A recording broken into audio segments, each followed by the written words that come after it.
Hi hello नमस्कार, मी सुषमा स्वागत करते तुमचं माझ्या यूट्यूब चॅनलमध्ये. तर आजच्या व्हिडिओमध्ये मी माझं प्रेग्नन्सी फुल डे रुटीन तुम्हाला शेअर करणार आहे.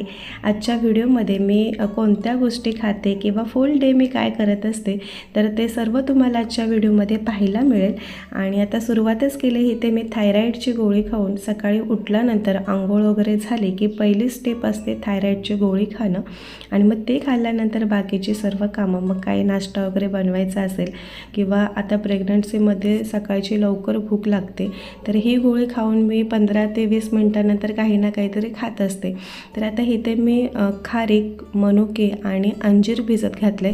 मला जसं खावं असं वाटेल तसं मी भिजत घालते. म्हणजे एक दिवशी खारीक, अंजीर किंवा मनुके असं भिजत घातले, तर दुसऱ्या दिवशी फक्त अक्रोड किंवा मग फक्त बदाम असं करते. पण आपल्या रोजच्या आहारामध्ये ड्रायफ्रूटचा समावेश करायचा, रोज खायचे. मग आज हे खाल्लं तर उद्या दुसरं खा, असं काहीतरी करून पण खायचे. काहींना नाही आवडत. आणि आता इथे मोड आलेले मूग घेतलेत. कालचा व्हिडिओ जर पाहिला असेल तर त्याच्यामध्ये मोड आलेल्या मुगाची भाजी केली होती दुपारच्या जेवणाला. आणि आता त्यातीलच मी ठेवले होते सकाळच्या नाश्त्याला. तर त्याच्यामध्ये मी कांदा टाकला आहे आणि टोमॅटो टाकला आहे. तर काळं मीठ वरून टाकलं आहे आणि चाट मसाला मिक्स करून आज मी नाश्त्याला हे खाणार आहे. डेली माझा हा नाश्ता नसतो. डेली वेगवेगळं काही ना काहीतरी असतं. उपमा असतो, पोहे असतात किंवा इडली, डोसा ह्या गोष्टी मी बनवत असते. कारण बाकी घरातल्यांना नाश्ता प्रॉपर लागतो.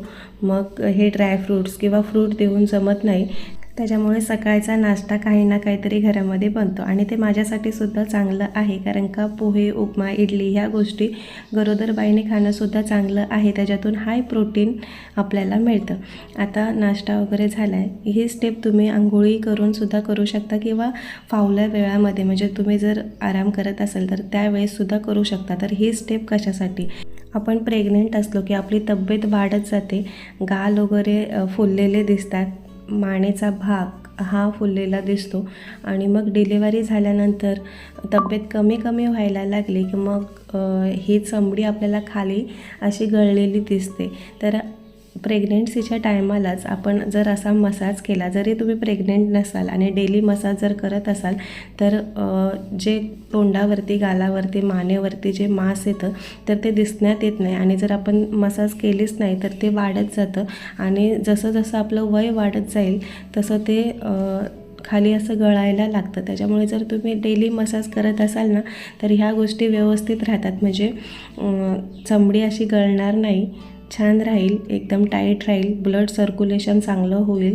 त्याच्यामुळे असा थोडा चेहऱ्याचा मसाज करायचा किंवा आपल्या हाताचासुद्धा मसाज व्यवस्थित असं करत राहायचं. बसल्या वेळेमध्ये हात इकडे तिकडे असं करणं किंवा गोल सर्कलमध्ये फिरवणं. नाहीतर नुसतं बसून बसून मग तब्येत खूप होत जाते आणि नंतर मग डिलिव्हरी झाल्यानंतर कमी करायला खूप प्रॉब्लेम येतो. तसं प्रेग्नन्सीमध्ये एक्सरसाइज डेली करायची, हलकी हलकी का होईना, जसे जमेल तसे एक्सरसाइज करायचे नॉर्मल डिलिव्हरीसाठी सुद्धा. आणि आता इथे आम्ही उन्हामध्ये बसलो आहे. सकाळचं जे कोवळं ऊन असतं तर ते नेहमी सगळ्यांनी घेण्याचा प्रयत्न करायचा. ते ऊन आपल्या हाडांसाठी, आपल्या केसांसाठी, स्किनसाठी चांगलं असतं. म्हणजे नंतरचं जे 12 नंतरचं ऊन येतं ते कडक, ते ऊन घ्यायचं नाही. जे सकाळचं कोवळं ऊन असतं तर ते घ्यायचं. आणि प्रेग्नेंट असाल तर अतिउत्तम. कारण का आपल्या पोटात वाढणाऱ्या बाळाचे हाडं मजबूत होण्यासाठी, दातांची वाढ चांगली होण्यासाठी त्यातून ह्या उन्हातून आपल्याला डी जीवनसत्व मिळणार आहे. आणि आपल्याला मिळालं की ते आपल्या बाळालासुद्धा मिळेलच. तर आता इथे बसून फक्त आम्ही राहत नाही, काही ना काहीतरी करत असतो. आता मी नेलपेंट वगैरे लावून घेतले, रुद्राचे केस विंचरले. किंवा कधीतरी मग भाजी वगैरे दुपारच्या जेवणासाठी साफ करायची असेल तर ते साफ करून घेते. आणि आता मी निघाले कॅन्टीनमध्ये. कॅन्टीनमधून मला थोडं सामान भरायचं आहे. तर कॅन्टीन इतकी लांब नाही आहे, 5-6 मिनटाच्या अंतरावरती माझ्या क्वार्टरपासून असेल. तर मी चालतच चालले आणि एकटी चालले, कारण का आता ऊन थोडं वाढत चाललं आहे. त्याच्यामुळे रुद्राला घरी ठेवले. आणि तिथे कॅन्टीनला गेल्यानंतर शूट नाही करता येणार, कारण का ते सगळे वर्दीमध्ये असतात, युनिफॉर्ममध्ये असतात. त्याच्यामुळे शूट नाही करू शकत. तर सामान वगैरे घेऊन आता मी घरी आलेसुद्धा. इथे इतकं सामान मला भेटलं. जे पाहिजे होतं ते नाही भेटलं, कारण का कॅन्टीनमध्ये सामान कमी होतं. मला तुपाचा डब्बा वगैरे घ्यायचा होता. किंवा अंगाचा साबण वगैरे अशा गोष्टी घ्यायच्या होत्या. मॅगी पॅकेट घ्यायचं होतं. जे भेटलं ते घेऊन आले. 1-2 दिवसामध्ये परत सामान येणार आहे, परत जाईल आणि मग जे नाही भेटलं तर ते घेऊन येईल. आणि कॅन्टीनमध्ये खूप बऱ्यापैकी सामान आम्हाला पडतं, तर कॅन्टीनमध्ये सामान भरण्याचा आम्ही प्रयत्न करतो. आणि आता उन्हातून आले त्याच्यामुळे इथे आम्ही नारळ पाणी पितो. रोज दुपारच्या टायमाला नारळ पाणी आम्ही पित असतो. आणि गरोदरपणामध्ये नारळ पाणी किंवा जे पांढरं खोबरं निघतं किंवा ह्या दुधाची मलई निघते तर ती खायची. बाळाच्या वाढीसाठी किंवा आपली नॉर्मल डिलिव्हरी होण्यासाठी नारळ पाणी पिणं अतिउत्तम आहे. खूप व्हिडिओमध्ये मी पाहिलं आहे. तर आता रुद्र आज घरी आहे. आज म्हणजे दसऱ्यामध्ये तिला 8 दिवस सुट्ट्या होत्या. आता आलेच सुट्ट्या संपत. मंगळवारपासून शाळा चालू होईल तिची आणि तिने तशा भरपूर सुट्ट्या मारलेत. आता आम्ही गावालासुद्धा गेलो होतो तेव्हा 1 महिना तिची सुट्टीच झाली ती. आणि आता आल्यानंतर परत हे 8-10 दिवस ती सुट्टी. त्याच्यामुळं कंटाळा करते आता अभ्यास वगैरे करायला, पण रेग्युलर शाळा चालू झाल्यानंतर होईल सगळं ठीक. आणि आता इथे नारळ पाणी आम्ही पिऊन घेतलं. तिने थोडंसं पिलं. तिला जास्त इतकं हेल्दी खायला नाही आवडत, चटपटीत असं खायला आवडतं, पण आम्ही जबरदस्ती तिला देतो. दूध वगैरे तिला अजिबात आवडत नाही. दूध प्यायला आता भरपूर कंटाळा करते आणि मी पण देत नाही, कारण का लहानपणी खूप दूध पिलं आहे तिने. त्याच्यामुळे आता हे वरचं काय खाते ते खाऊन देते. आता इथे दुपारचा स्वयंपाकसुद्धा बनवला आहे, कारण का आजच्या व्हिडिओमध्ये स्वयंपाक बनवताना मी काही दाखवलं नाही. तर स्वयंपाकामध्ये नेहमी डाळ मी बनवतच असते आणि शिमला मिरची बटाटा घालून भाजी. सलाडमध्ये भाज्या मला आज काही भेटल्या नाहीत, त्याच्यामुळे सलाडमध्ये फक्त टोमॅटो ठेवला आहे. नाहीतर नेहमी काकडी, गाजर, बीट ह्या गोष्टी असतात. आणि आजसुद्धा मोड आलेल्या कडधान्याचीच भाजी बनवली, म्हणजे मुगाची, कारण का मी भिजतच खूप घातले होते. 2 दिवस त्याच भाज्या चाललेत आणि त्याच्यासोबत जोडीला दुसरीसुद्धा भाजी बनवले. तर आता संध्याकाळच्या टायमाला रुद्राला खायचे आहेत फिंगर चिप्स. आणि आपल्यालासुद्धा कधी ना कधी बाहेरचं खायची चट येते. प्रेग्नन्सीमध्ये सहसा बाहेरचं खाण्याचीच आपल्याला चट येत असते.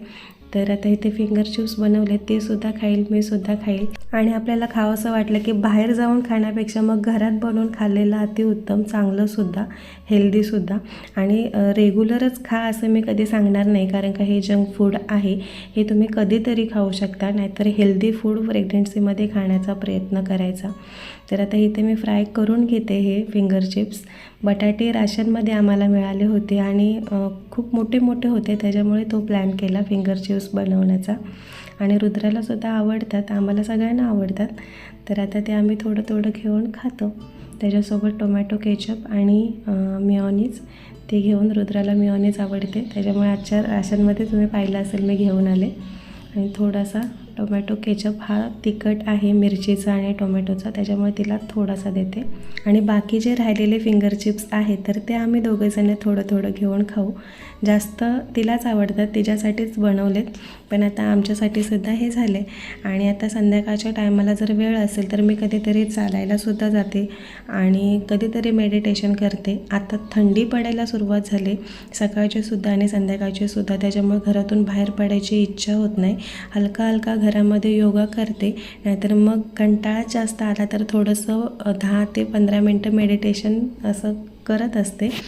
त्याच्याने थोडा आराम वाटतो, फ्रेश वाटतं आणि छान वाटतं. कारण का आता प्रेग्नन्सीमध्ये मी दुपारचीसुद्धा झोप घेते, 1-1.5-2 तास तरी झोपते. आणि झोपेतून उठल्यानंतर आळस येतो, काय करायची इच्छा होत नाही, अंग वगैरे जड होतं.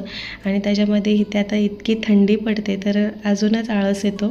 मग असं मेडिटेशन मी करते. आणि मेडिटेशन करणं हे चांगलं आहे. नॉर्मल जरी तुम्ही असाल, गरोदर नसाल, तरीसुद्धा मेडिटेशन करत जा 10 ते 15 मिनटं. आणि प्रेग्नेंट असाल तर मेडिटेशन नक्की करा. जास्त वेळ नाही भेटलं तर निदान 5 मिनटं तरी करा. मेडिटेशन नाही करायला भेटलं तर हलका फुलका योगा करा. योगा करायला नाही भेटलं तर वॉकिंग तरी दिवसातून एकदा करा, अर्धा तास का होईना, पण काही ना काहीतरी करायचं. शरीराची हालचाल सतत चालू ठेवायची. आणि आता रात्रीचा टाईम, तर स्वयंपाक मी तुम्हाला नाही शेअर केला, कारण का स्वयंपाकच मी रात्रीचा कधी बनवत नाही. आणि बनवला तरी कधी मॅगी, कधी खिचडी गरम गरम, कधी खीर दुधाची, असं मी बनवत असते. त्याच्यामुळे आज काही बनवलं नाही. दुपारचं थोडं राहिलं होतं तर ते दोघांनी खाल्लं. आणि आता मी इथे केशरवालं दूध पिते, कपभरच दूध घेतलं आहे. मला जास्त दूध रात्री झोपताना जर घेतलं ना की एकदम वरती आल्यासारखं होतं, त्याच्यामुळं कपभर दूध घेऊन केशर टाकलं आहे आणि ते आता पिते. पिते.